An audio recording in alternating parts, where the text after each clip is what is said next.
และตอนนี้เรากำลังจะไปโรงเรียนอันนี้ก็คืออุปกรณ์เกียมทงตอนนี้กำลังท่ารถอยู่เนาะรถยังบ่มา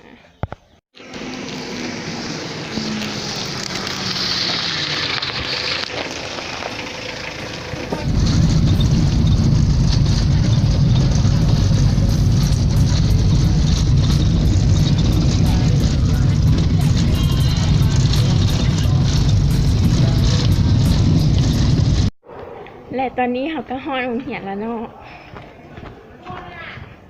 สบายดีในรายการโรงเรียนของพวกเรา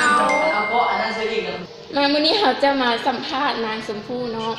อันในการสอบเสิ่งเจ้าจะไก่หมู่หรือบ่จ่าย แล้วจะมีการเตรียมตัวแนวใด ถ้ากายมูอย่างเดียว อันนี้ก็คือการกินส้มพงในเหียนเนาะตอนนี้เขากำลังจะกลับบ้านแล้วเนาะ